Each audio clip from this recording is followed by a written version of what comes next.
Oh, good afternoon and welcome to this webinar and panel discussion on Glass-Steagall mobilization. Trying to find a way to restore respect, public respect back in American financial system. Today we welcome you. My name is Mayo McKinley from Columbus, Ohio, representing our revolution in Northwest Ohio. Again, I want to thank the organizations involved in this today, AFL-CIO, Our Revolution, Public Citizens, and Americans for Financial Reform. As soon as we start here, you listen to both of our Congress people, Marcy Carter from Ohio, and Congressman Walter Jones from Carolina. And they are the sponsors, co-sponsors of this bill to reinstate the Glass-Steagall bill, 1933 Glass-Steagall bill. We'll listen to Congresswoman Marcy Carter first from Ohio, and get the show going. Thank you so very much for all who have come to join this webinar on restoring the Glass-Steagall Act, or H.R. 790 in the House of Representatives, which is the Prudent Banking Act, restoring prudent banking for our country. I want to thank Public Citizen, the AFL-CIO, the Americans for Financial Reform, and the Our Revolution Northeast Ohio for helping to arrange this wonderful briefing. It's 9 years after the largest financial crisis in modern history, and we still have work to do.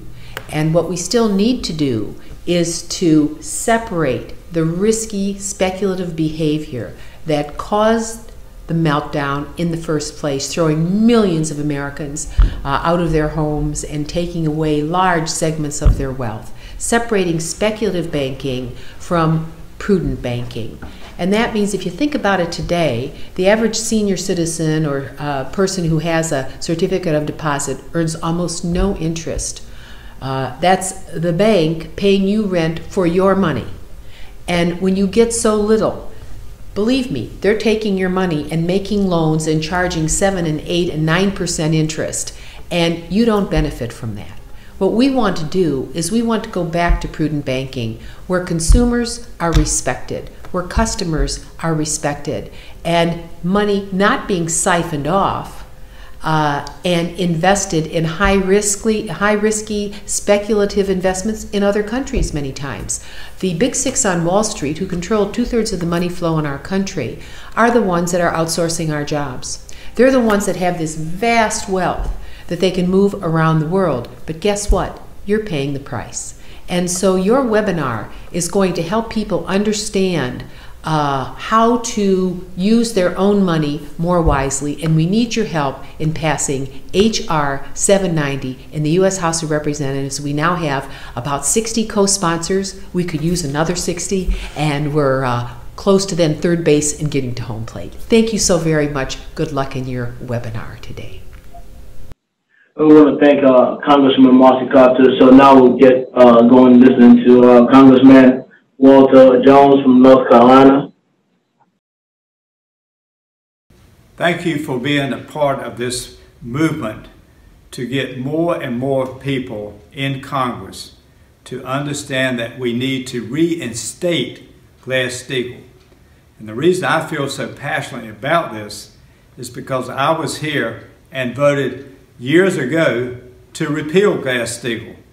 And I saw the mistake that I made then, and how that mistake has accumulated over the years and has really, in my opinion, financially speaking, brought about a threat. And we need to do everything we can to strengthen the banks. And if we're going to do that, we need to reinstate Glass-Steagall. But we cannot do that without you. I've worked with different groups up here many days, many years, to try to get more and more members of Congress to join us in reinstating Glass-Steagall. I've worked with Marcy Carter, a Democrat, a very dear friend of mine. I'm a Republican, and yet I am sad to say that right now we need more Republicans to join in this effort to reinstate Glass-Steagall, but we can't do it without you. Please join us in this effort, because it's our children's future. And if our banks aren't strong, then America's not strong. You can make the difference. Thank you. As you've heard from Congressman Walter Jones, this is not a Democrat problem, not a Republican problem. Actually, both parties have this Glass-Steagall on their platform for 2017 to be something to be done. However, we need more congressmen and women to co-sponsor this bill. I would now let Bart go ahead and introduce the rest of our panel. We can get going today on this webinar. Thanks, Neil. My name is Bart Naylor. I'm the Financial Policy Advocate for Public Citizen. We're an organization of more than 400,000 members and supporters. I'm formerly the Chief of Investigations at the United States Senate Banking Committee. It'll be my privilege and honor to moderate the questions to the panelists that come from here and from those of you who are participating. We have with us Marcus Stanley. He is the Policy Director of Americans for Financial Reform. This is a leading progressive think tank coalition. It's nonprofit, nonpartisan, with more than 200,000 members. Some of the prominent members include the AFL-CIO, the NAACP, AARP, Business for Shared Prosperity, AFSCME, La Raza, and many other important organizations. Dr. Stanley holds a PhD from Harvard. He was the Senior Economic and Policy Advisor to Senator Barbara Boxer and the Senior Economist at the U.S. Joint Economic Committee. Also with us, to my left, is Heather Slatkin-Corso. She is the Director of the AFL-CIO Office of Investment. Among her previous positions, she was the Chair of the Americans for Financial Reform Task Force on Derivatives just after the 2008 crisis. And to my right is Nomi Prince, former Managing Director of Goldman Sachs. She is the author of 6 books on politics and banking, including All the President's Bankers, It Takes a Pillage, and many others. She's appeared on the full gamut of television talk shows, MSNBC, CNBC, CNN, Fox, and others. Her columns have appeared in The Nation, The Guardian, Common Dreams, Huffington Post, The New York Times, Fortune, Forbes, and others. She is an in-demand speaker, and I think you'll enjoy hearing from her as well as all of our panelists. Let's begin. We're talking about Glass-Steagall in the context of breaking up the big banks. 9 years ago this month, Americans were delivered a savage nightmare in the collapse of the financial industry. And adding insult to that nightmare, we were forced to bail them out. Taxpayers were forced to bail them out. Why is that?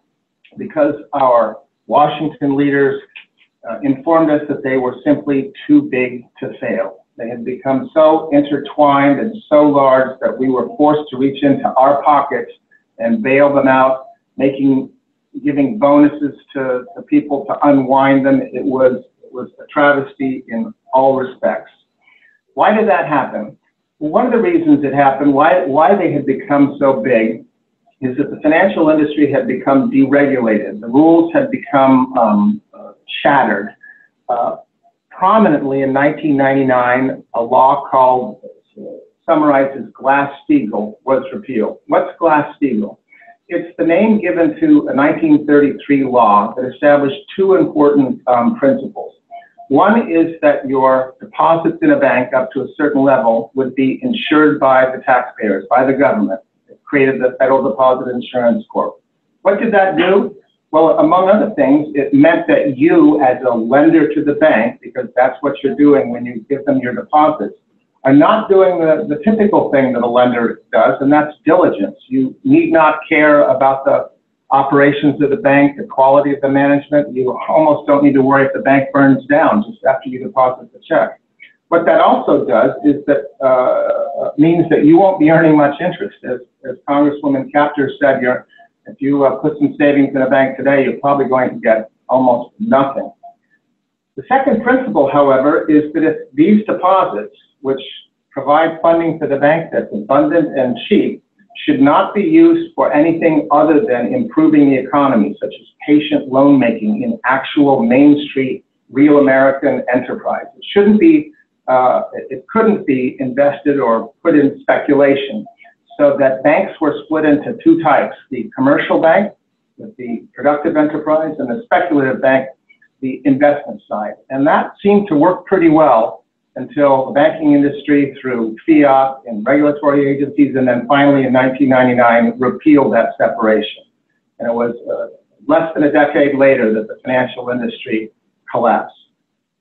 Let me begin with Nomi, Prince. As a former employee of Goldman Sachs and other Wall Street firms, describe the kinds of activities that the repeal of Glass-Steagall had enabled. So one of the things that I experienced while I was on Wall Street and working on the banking sector in London is that the mentality internally of bankers, of these institutions in particular, who have so much capital and we also rely on our deposits to engage in speculative activities, will always do that. There will not be a choice as to save a country or lend to an individual if the other side of the decision is to create a complex form of security. We know them as derivatives. What that means is the derivatives are basically moving away from productive lending. A derivative of a productive loan is something that becomes less and less connected to a core economic activity. And from the standpoint of how people got paid bonuses, how we got paid on Wall Street, it was not about how well or how long term any form of capital was used in any form of production or for any form of people benefit. It was about how quickly that trade could make money, how much fees could be extracted from it. So what Glass-Steagall repeal allowed to happen is that every single transaction could have more and more pieces. And what the banks were doing and still do along the way is cut a fee or get more money for their own books off of every piece of a complex trade. So if you stick a bunch of loans into a vehicle or a security, that's one way to make money. If you chop it into pieces, that's another way to make money. If you sell those pieces to municipalities or pension funds or insurance companies, another way to make money. And all along, outside of that, there's also the ability to speculate because you control the knowledge of where that money is going because these banks are so big that they see it all, and we don't. And that allows them to get involved, as Congresswoman Capter said, in different countries, speculation in currencies, in non-productive forms of using capital. Bringing back Glass-Steagall would mitigate that propensity internally, that rapaciousness, to do those kinds of transactions just for the sake of making money, and require capital within our prudent banking institutions to be deployed for real economic and productive activities. Thanks, Nomi.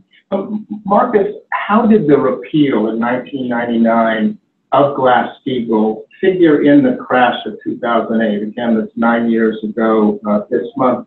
Address also the fact that the crash sort of was announced, or we all became very aware of it on September 15th, 2008, with the bankruptcy of Lehman Brothers, largely an investment bank. Well, thanks, Bart. We had seen problems in the financial sector, of course, before 2008. We had seen the S&L crisis, which impacted commercial banks. We had seen the failure of investment banks like Drexel Burnham and Salomon Brothers before 2008. But what happened in 2008 that we had not seen since 1929 was a crash that simultaneously impacted the nation's largest commercial banks, like Citibank and Bank of America, brought down the nation's largest investment banks, like Goldman Sachs and Morgan Stanley, and also spread to bring down the United States economy and indeed the world economy. And it's not a coincidence that that level and scale of crisis occurred so soon after the repeal of Glass-Steagall. Because what happened when you repealed Glass-Steagall was that you took down those firewalls between the different parts of the financial system, and you allowed these mega banks to grow that combined the support for the commercial banks, the government guarantee to your insured deposits, and the capital markets activities of big investment banks. And all of those giant mega banks were simultaneously involved in the same fraudulent business model, and their size and their complexity allowed them to fuel that business model. Now, what did that business model look like? At the heart of that business model was the issuance of massive amounts of these toxic mortgage securities. And you can see, I'm sure people can see the date at the bottom of theirs, but banks were issuing about 200 billion of those securities when Glass-Steagall was repealed. And just 5 or 6 years after the repeal of Glass-Steagall, they were issuing something like $1.3 trillion of these mortgage-backed securities a year. And these securities turned out to be substantially fraudulent. This is just one example of one type of these mortgage-backed securities, the CDO market, which was structured using these derivatives that Nomi discussed. This was a $640 billion market, and it turned out to lose 65% of its value. Now, these securities were sold as gold standard AAA securities to pension funds, local governments, financial institutions all over the country. They were sold as rock solid and safe, but they lost 2/3 of their value. That's like going to a grocery store you trust and you bring home some food and it turns out that 2/3 of it is toxic. I mean, that is an unprecedented kind of thing. And these banks were able to use their size, their influence, and their complexity to deceive the public and deceive the investors about the qualities of the securities they were selling, and to create this massive bubble. And when that bubble was revealed, it brought down investors and it brought down the wider economy. And that could not have happened unless we allowed this concentration of power and wealth simultaneously active in our commercial banking system and our capital markets and investment banking systems. Heather, these are dramatic graphs of how activity changed within financial markets, but there's a human face to what this means. Can you describe the human cost of the crash? Sure, absolutely. Thanks. That's a great question, Bart. One of the things, well, there were a lot of human impacts that we saw when the financial system burst, as both Marcus and Nomi have described in 2007 and 2008. Looking at what happened, we saw millions of families lose their homes, many more millions of families lost their jobs. There was trillions of dollars in retirement savings that had been invested in the financial markets that was lost as well. And so in 2007 to 2009, there was just a very palpable human impact that we saw from all of the speculation that was happening in the financial system. Since then, we've been told that a lot of this has gotten better and that we shouldn't worry anymore. But the other thing, there's another side of the story that isn't getting as much news or in the press, and that's the fact that businesses, particularly small and medium-sized businesses, are having a lot of trouble getting access to capital. Banks, because they now have the ability to make lots of money very quickly by speculating in the financial markets, are not the engines of economic growth that they once were. They're no longer providing capital to businesses so that they can grow and create jobs. And so what we have is what some people describe as the financialization of our economy. Instead of investing in businesses that are creating good jobs for regular American people, banks are investing in speculative financial products. And so there's a huge amount of economic activity where wealth is being generated for the top 1% that the rest of the people in our country are simply not sharing in. So that's a huge reason that the AFL-CIO supports the reinstitution of a 21st century Glass-Steagall Act, because we want to see a return to prudent banking, where banking is a vehicle for investment in the real economy, as opposed to investment in speculative bubbles and bursts. And I'll pause here to say early and often, we hope you'll call your congressperson, you'll communicate with him or her, your senator, to ask them to co-sponsor these bills. The phone number is 202-224-3121, and that will connect you to your congressperson. You call that number a time or two? I call it a time or two. While smaller businesses and perhaps individuals are being deprived of capital, Nomi, are there danger signs that argue that Glass-Steagall remains important? Are there bubbles elsewhere? Is some of this risky banking taking place that might lead to another crash that we witnessed 9 years ago? Yeah, and in fact, there are multiple bubbles that have been created in Marcus's slide. That is a stark picture of how products that these institutions create because they have the benefit of small loans and deposits on one side of their books relative to the creation of these esoteric toxic securities on the other, indicates how easy it is to make something smell good when it really smells bad for a moment until everybody gets the stench again. And what's happening now is twofold. First of all, back to Marcus' slide, he talks about the ABS-CDO market. I mean, and this is the thing, abbreviation. What ABS-CDO? So again, and this isn't like English, but ABS-CDOs are asset-backed securities, collateralized debt obligations. Now, and this is, we spent a lot of time on Wall Street trying to figure out like letters for things that really hid what was going on. And it sounds hard to remember that, so there won't be a test after this webinar. They'll just be calling the number that Barbara said. But a CDO, or like a thing that basically hides the value of what's inside it and then gets sold, they are now being recreated on Wall Street. They're just called something else. They're called BTOs. I won't even, okay, it's bespoke tranche obligations. Again, it's nothing you would use in regular English language and speaking with people, but the point is that there are the exact same types of securities that are being recreated under different names because we haven't structurally changed the way the banks can collateralize doing or use capital and use our deposits to do these speculative creations. But there's more than that. We have had, since the financial crisis, bubbles that have been created in the stock market. Why? Because what banks are doing, because they can, is they're taking the very cheap money that's been made available to keep them afloat, keep them liquid, that was promised to them in 2008 and that they still had access to buy their own stock. So, for example, just this year, the top 10 banks have bought $115 billion of their own stock. What does that mean in terms of bubble land? That means, A, their stock goes up because they're buying it, effectively with money that they are getting to subsidize the fact that they hold our deposits hostage.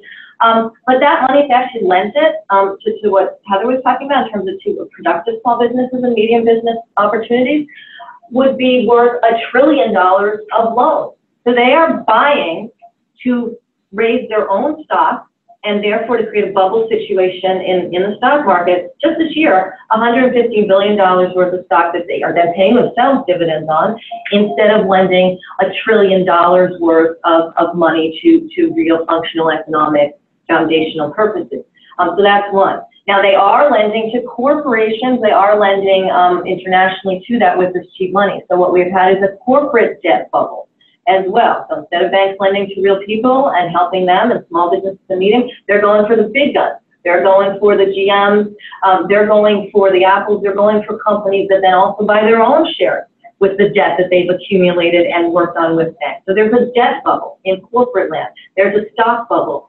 There's also an emerging real estate bubble, which just, again, is camouflaged into different types of names for the same forms of vehicles.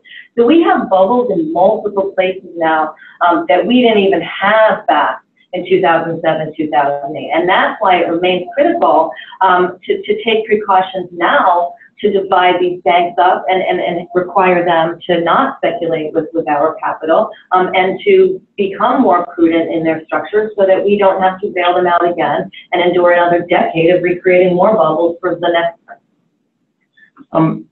More than 2,000 employees of JP Morgan making more than $1 million a year. Heather, I'm hoping you'll talk a little bit about how the bonus culture has factored in the repeal of Glass-Steagall. So when Glass-Steagall enabled commercial banks with their cheap and abundant funding to enter into investment banking, it caused the investment bankers to look for new capital. One way was to borrow, as Lehman borrowed prodigiously. One way was to issue stock. And that changed the employees of Goldman Sachs, as one of our former colleagues, Wallace Turbeville, said, from long-term greedy to short-term greedy. Long-term greedy because the Goldman Sachs partner could really only make a lot of money when he or she retired and cashed out their ownership.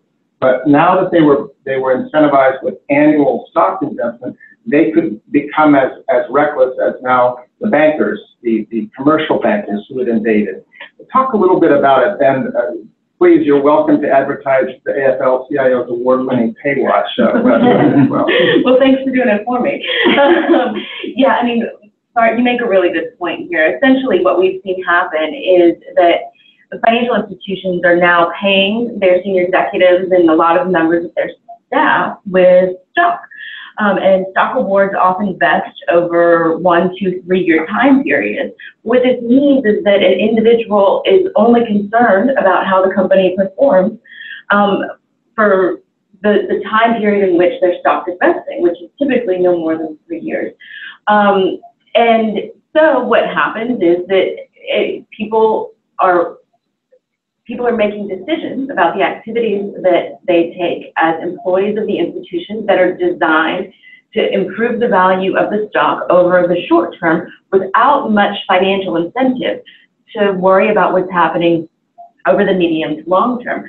So we have created a compensation culture that disincentivizes or encourages short-term greed as opposed to long-term greed. And if you guys are interested in getting some more detail about how CEOs of the largest banks and other large big corporations on Wall Street are paid, you can check out CEO Pay Watch on the AFL-CIO.org website. We've got lots of information about CEO pay there. Thanks for it. Thanks. Marcus, Congress did respond to the 2008 crisis with the 2010 Dodd-Frank Wall Street Reform and Consumer Protection Act. This includes the Volcker Rule. Can you explain a little bit of that and why that, in your view, is not enough? Sure. Well, the Volcker Rule is a valuable step forward, and it does attempt to do some of the things that Glass-Steagall did in terms of trying to separate commercial banking from Wall Street trading. But what the Volcker Rule did is it permitted banks to stay active in a number of forms of Wall Street trading called market making. The basic idea behind the Volcker Rule is that banks can continue to trade as a form of customer service, but they should not do what's called proprietary trading, which is trading for their own profits and their own books. That is a valuable step since proprietary trading was closely connected to the 2008 crisis. The problem is that the Volcker Rule leaves to regulators the question of how to define this line between proprietary trading and customer service. And the line between permissible forms of investment in outside proprietary funds and forms of investment that are not permissible. And what we've seen is that the regulators, under political pressure from these big Wall Street banks, have frankly allowed the banks a lot of leeway to stay active in trading. The proportion of banks' revenues that come from Wall Street trading remains very high. So the Volcker Rule does some good, but particularly as we move into a situation where we have regulators appointed by the Trump administration, which is very anti-regulation, giving regulators that discretion about where to draw the line for banks is just something that's not good enough. We need Congress, we need the public to step in and say, no, we need to restore this clear line, this clear firewall between the capital markets and Wall Street and our publicly insured commercial banking system. And while the Volcker Rule takes some valuable incremental steps, it really doesn't make that line as clear as it needs to be. We've talked about the overly generous pay that Wall Street receives. Some of that money turns around and comes to this very town in terms of political contributions. You don't say. We're here in the AFL-CIO's headquarters. Out that side is the White House, and over on that side is K Street. Marcus, for example, you'll be coming out with a report on Goldman Sachs and its influence. So this town is sometimes known as government Sachs. Heather and Marcus, can you talk about contributions to Congress, how that pollutes the effort, and again advertise why it's important to our webinar participants to become involved, to overcome that? If I can kick it off. I mean, thinking back, and this is sort of anecdotal, thinking back to the lobbying that we did for Dodd-Frank back in 2009, 2010, there's so much money that Wall Street is pouring into Washington that being used to make political contributions and also the hire lobbyists, that the public interest perspective on these policy issues often just gets drowned out. And so thinking back, as I started to 2009, 2010, when we were lobbying to pass Dodd-Frank, we would go into these offices and they would tell us, that they had seen one public interest advocate in the last week compared to 40 or 50 Wall Street lobbyists in the same time period. And so it creates an incredibly difficult sort of ability to impact the public conversation, at least in Washington, about what's happening, because for every question that a young staffer might have of a lobbyist, the Wall Street guys have somebody back at the office that can go spend a week doing a detailed analysis of this specific question, whereas the public interest lobbyist is running constantly to try to just touch as many people as we can. And so inside the Beltway, you get this echo chamber of Wall Street voices that's feeding off of each other, whereas the public interest perspective is just struggling to break through into the narrative. So that's why voices like all of the folks who are listening in and participating in this webinar right now are so important, because we've got two things. We've got a small number of folks inside the Beltway who are trying to influence the conversation, and then the reality that the vast majority of people out in the real world are on our side. And members of Congress need to hear from you all that you are on our side, so that they know that the public cares about these issues and that they will get support from the public if they act and do what's right for the American people. And before we turn to Marcus, again, that number is 202-224-3121. Call your congressperson, your senator, restore Glass-Steagall. Marcus? Thank you. Call now.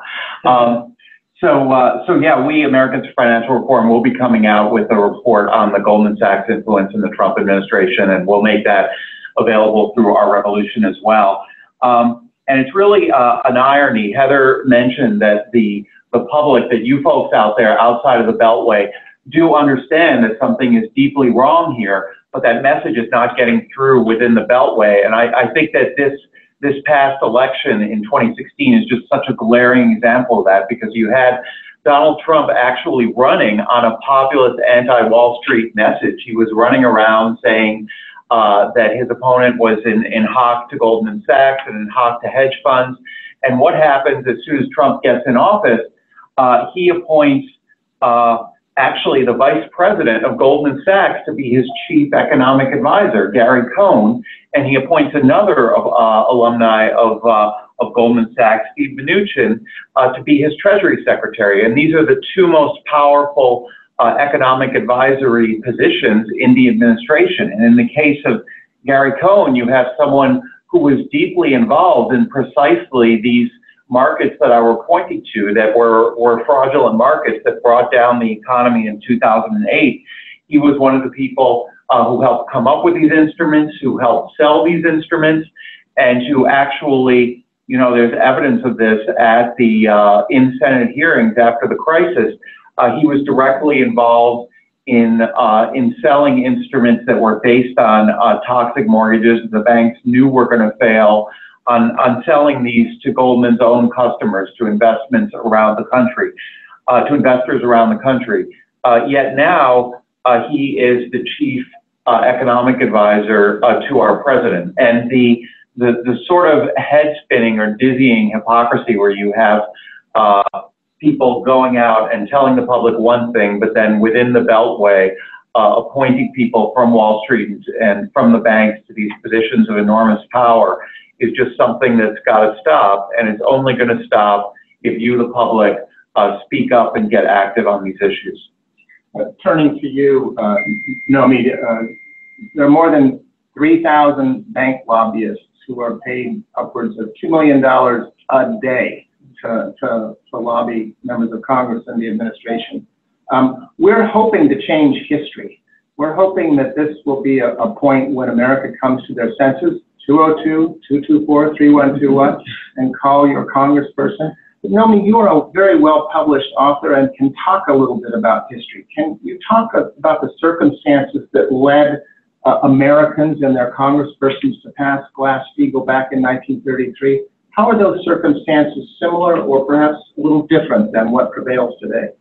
That's a really good question, because as much as we're talking about the modern day element to Glass-Steagall, the reality is it was an act that was passed because it was a need that the country had to establish a banking system that didn't gamble with the population's money and didn't have government support to do that, but that used it in a productive manner, because we were in the middle of a Great Depression that had been a result of a crash in 1929 that was not dissimilar from the crash we later experienced a number of years after Glass-Steagall repeal in 2007, 2008.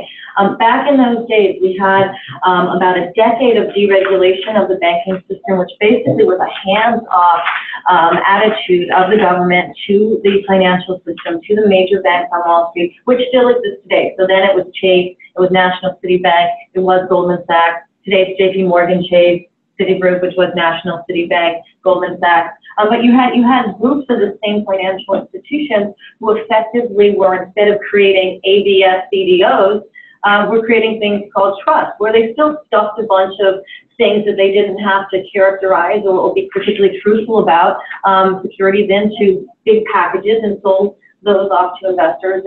And what happened was there were the same lines intrinsic in that situation that there are today. The difference was, back then, in the wake of the crash of 1929, and in the changing of Herbert Hoover's presidency and administration to FDR's presidency and administration, is that it was the citizens who were concerned about their deposits. It was the citizens who couldn't get money out of the banks that were imploding, because banks were equally selfish them about keeping money that they could use to preserve themselves versus protecting the general economy.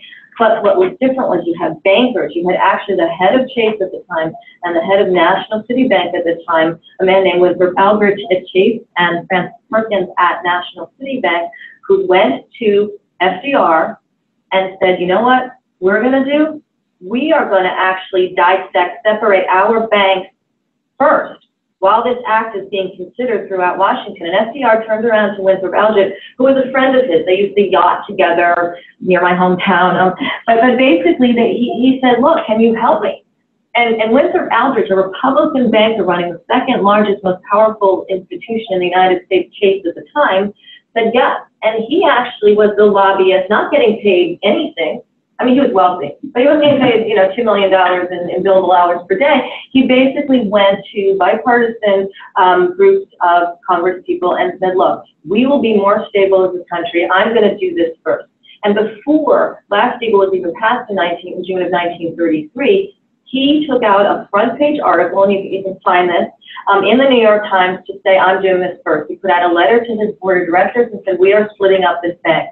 And Francis Perkins did the same thing with National City Bank. So preempting, if you can imagine that big difference that was, preempting the passage legislatively of the Glass-Steagall Act to protect the banking system and the greater economy and citizens, they actually said, we've got this first. That's the difference. We don't have bankers to do that today. Jamie Dimon, who's running JP Morgan Chase today, is not going to turn around and be like, hey, Donald, I got this. I'm going to write a letter to my board and we're going to sort this out. That's just not going to happen. And that's why what we need to do and change history and make this a new historical moment is to have more citizen support for the idea of becoming more stable from a banking perspective, separating these institutional activities from deposits and prudent banking relative to speculative types of behavior, and make sure that Congress people take the initiative, because people have pushed them to do that to make it happen. Thank you. Marcus, we were privileged at the outset to hear from a couple of the leading Republican and Democratic sponsors of one of the bills. Talk a little bit about the actual legislation, House, Senate. Yeah, so there are two sets of bills active right now, and I think it's fair to say that either set of bills would restore Glass-Steagall, and either set of bills would be very valuable and something that you all out there should be pushing for. We have the legislation that's sponsored by Representative Capter and Jones, bipartisan legislation, H.R. 790, the Prudent Banking Act. I think that Fundamentally, what that does is it sort of restores Glass-Steagall as it was written in the 1930s, which would be a very powerful thing to do.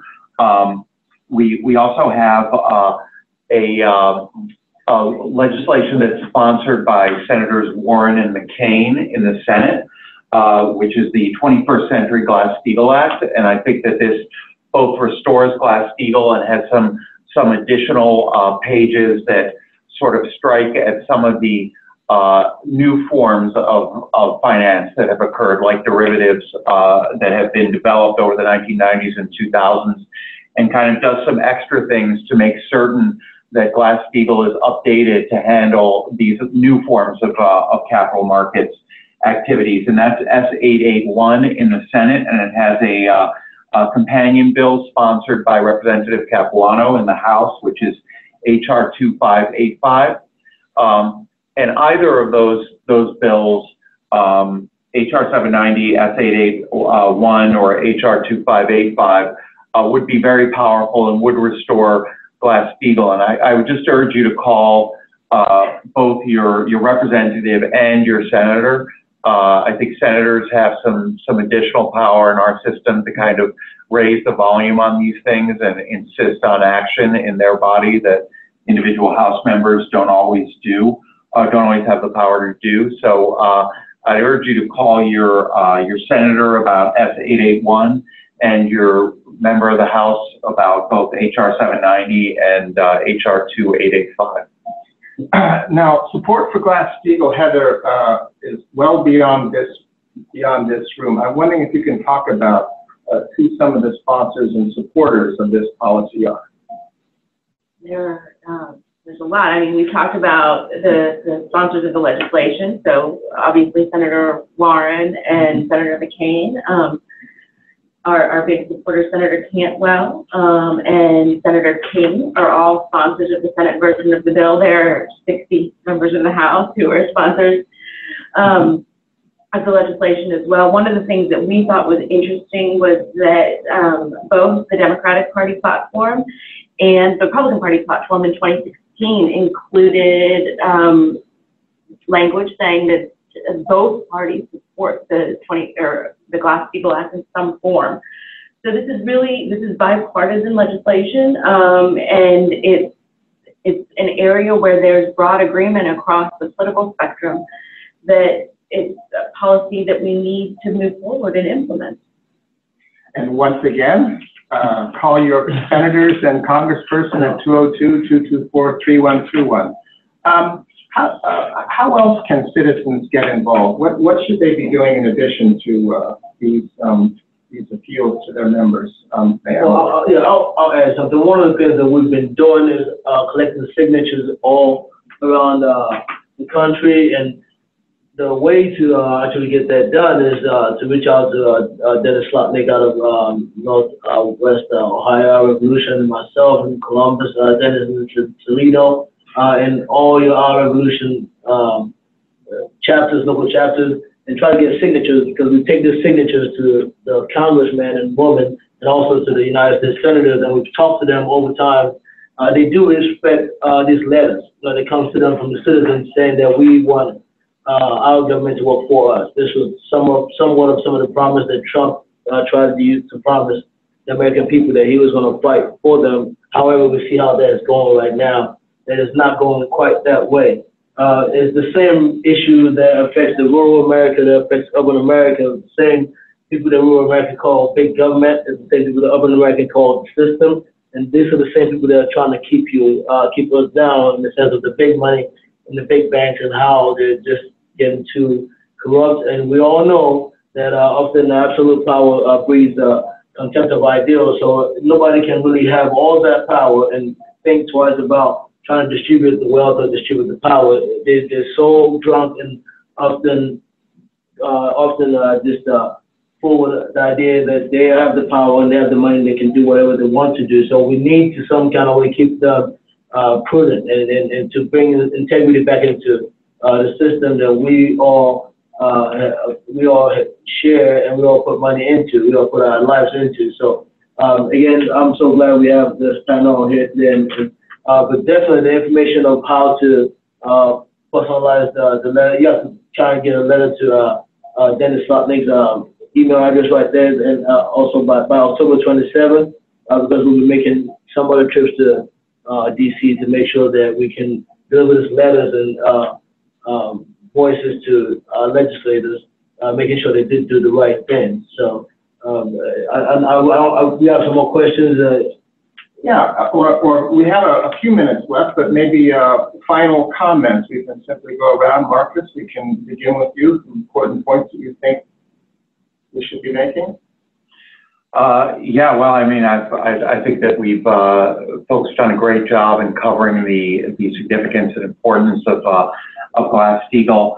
I guess I would just underline again that your voices are so important, because this is one of these issues. Unfortunately, there are a lot of issues like this where Washington, D.C. becomes kind of its own sealed bubble, hermetically sealed bubble, where the voices and the influence are dominated by moneyed interests, by lobbyists, and where even where the public's voice really is not heard, even on issues where I think the public absolutely understands that there's excessive Wall Street power in this country. That message really does not come through in Washington, D.C.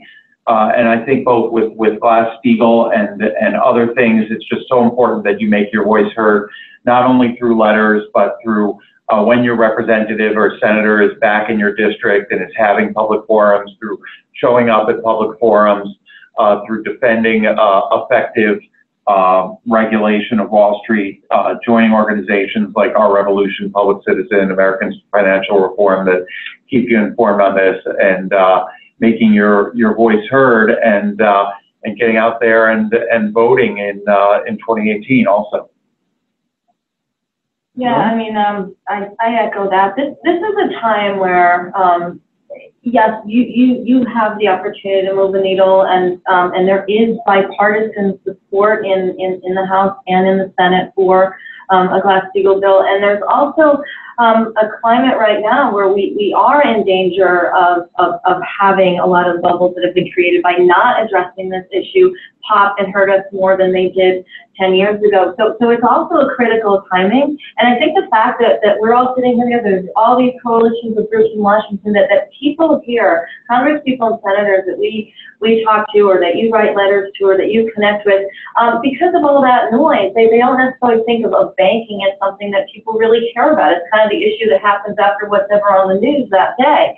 And the reality is that doesn't stop what's going on Wall Street. It doesn't stop Wells Fargo from creating fake accounts and then putting a business plan together where they're going to increase their trading revenues from derivatives. It doesn't stop things like that. What stops things like that is restructuring the banking system. They don't have that choice. Our Attorney General under President Obama explained, when faced with some of the massive misconduct at the big banks, is that to bring a criminal prosecution would have, in his words, collateral consequences. So we learned 9 years ago not only that the banks were too big to fail, but we also learned, in the absence of sending any bankers of note to jail or bringing a criminal indictment where it really counted, that the banks were too big to jail as well. And again, J.P. Morgan sits on roughly $1.4 trillion worth of deposits. That's 1.4 thousand billion dollars. And it's only deployed about 800 billion of that in loans. The rest is its gambling, and that money can be lost easily, and they can return to us to bail them out. The last word, Heather. Thank you. So the one thing that I would add to the conversation that we've already had is that this is absolutely an issue about our economy. In addition, it's an issue about our democracy, because what we have sort of flirted around the edges but haven't really been direct about is the fact that as more speculation happens on Wall Street and generates larger and larger bonuses for the folks at the very top of the food chain on Wall Street, those people get more and more wealthy, and what do? They use their money to hire lobbyists and to buy off politicians to weaken the regulations that influence Wall Street and to lower their taxes. And what happens then? Then they have more money to plow back into the political system. It's a snowball effect. It's a vicious cycle. And so we've got to rein in that excess so that we can take back our economy and we can take back our democracy. And of course, that's where you come in to fight the money with your phone calls, petitions. So 224-3121. Thanks very much, and thank you, Mayor. Thank you so much. And again, that's the link to go to be able to create your own letters and to find a way to join us in this fight to get the system to work for the American people again. I do thank everybody sitting at this table today for the fight that you're fighting.